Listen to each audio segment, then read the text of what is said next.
Thank you for listening to The Path to Purpose, which airs Sundays at 7 p.m. Central, 6 p.m. Eastern, and 4 p.m. Pacific. Listen to the show only on the Resilient Christian Radio. This is not a time to go off course. A little bit about your background and your story and how God gave you this book.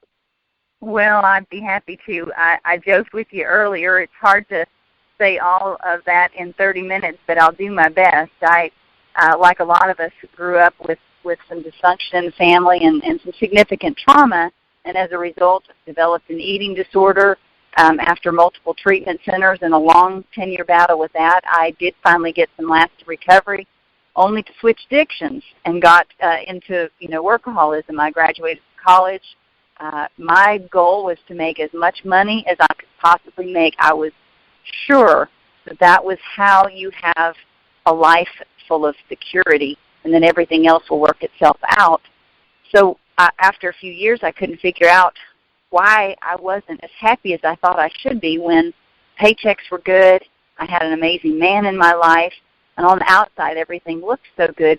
So I was already starting to feel burnt out and questioning what I was really here for. But I was pretty darn comfortable, and we don't move out of comfort unless we get uncomfortable. And I started a new job.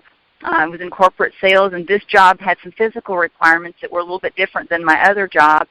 And in just a couple of months on that job, I started having really strange neurological problems like temporary blindness, which is kind of bad when you're an on-the-road salesperson. Ultimately, I got taken off that job because I could no longer function with my arms, and doctors couldn't figure out what was wrong.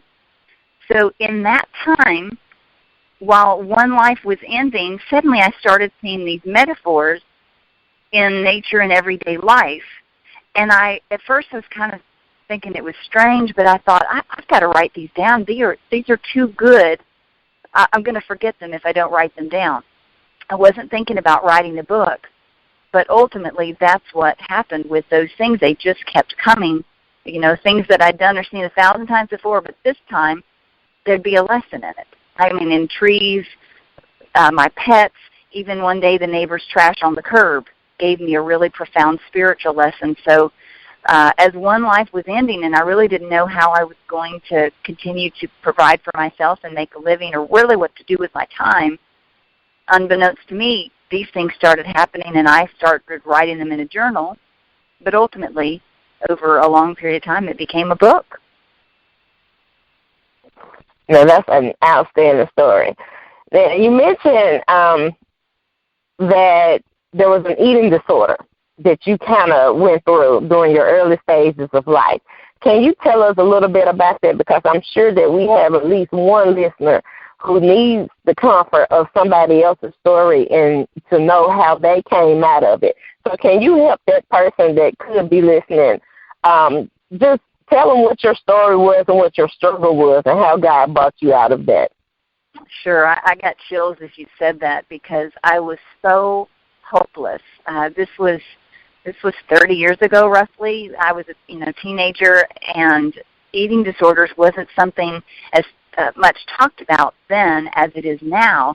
So I really thought that I was just an extreme weird person with what I was doing with food and then the ways that my eating disorder manifested. I was anorexic. I was also bulimic. So I kind of had both ends.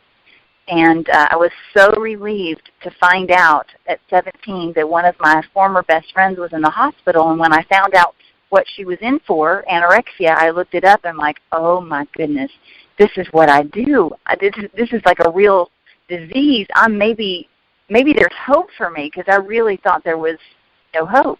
And that started my journey with, going to get treatment. And a lot of times in eating disorder, it's a long journey to wellness. But when you hear that someone has made it through, it gives you encouragement. So to anyone out there who has tried and maybe had some success and then failed again and tried, do not give up. I mean, definitely pray for help and know that God is not surprised by any of it, that all things are worked for good. And that has been a belief that has sustained me it's definitely throughout, my life and all throughout the book. And that is the essence of finding the gift. There is a gift in everything, even if it doesn't feel like it at that moment.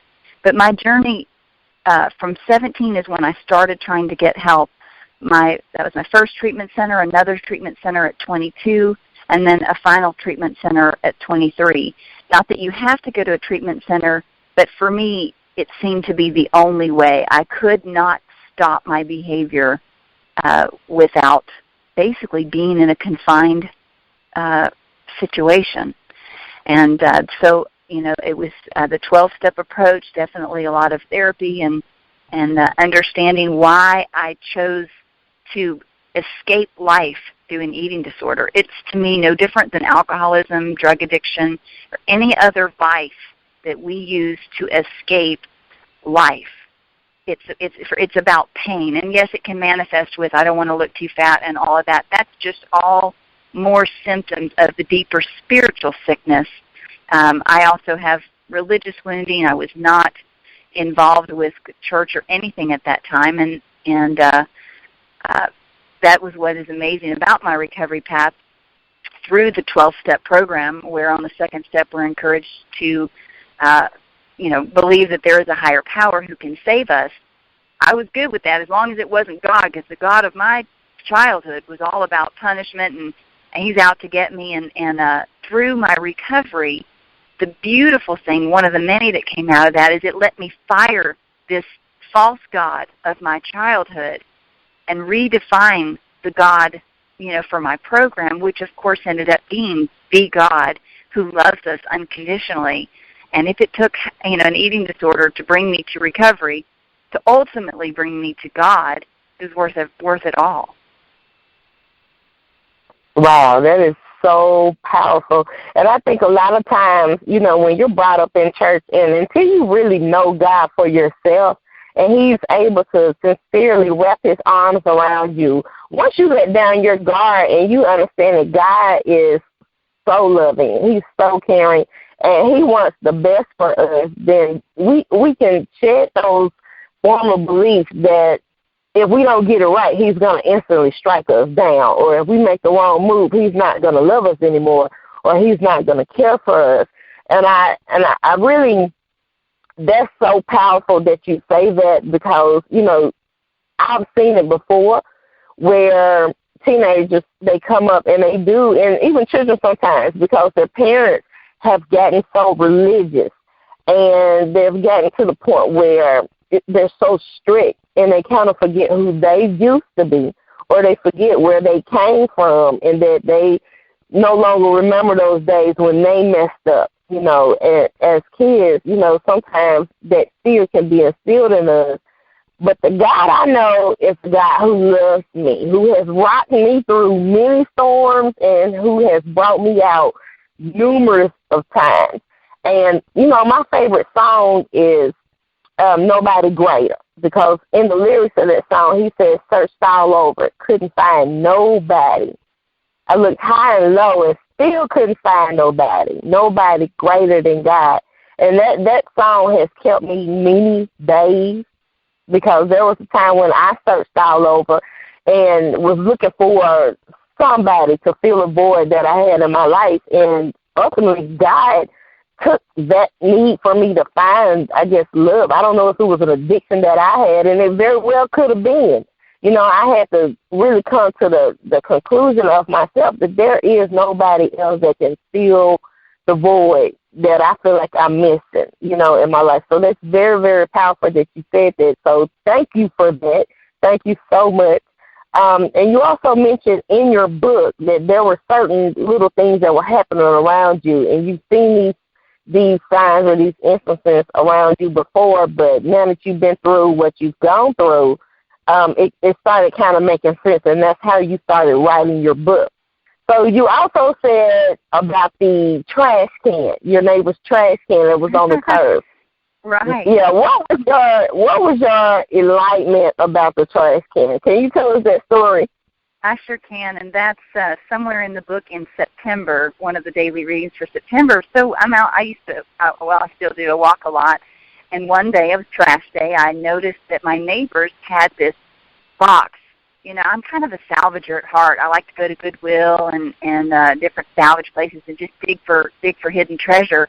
So I kind of check out my neighbor's trash. So there you go. There's a little dirty secret that's out. You know, they got a box, so you kind of know what they just bought.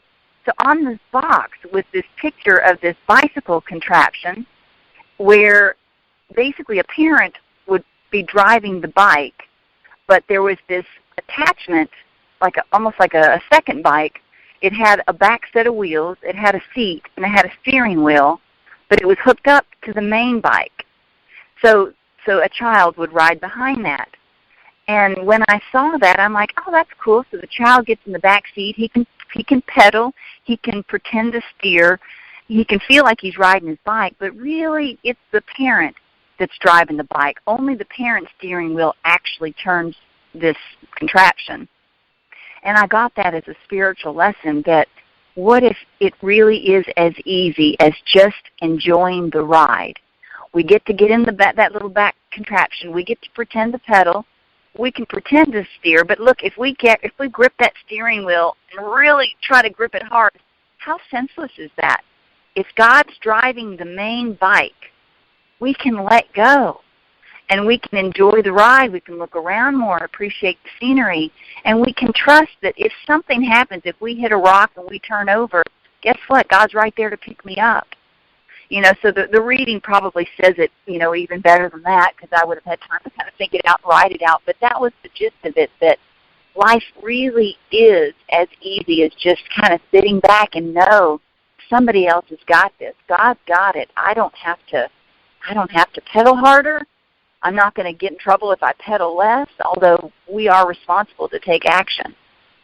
So we can't just sit on the couch and you know, oh, thank you, God, for taking care of my life and making it awesome. We have to do our part for sure. But in this lesson, it was about letting go and surrendering, that, you know, knowing that God's got me.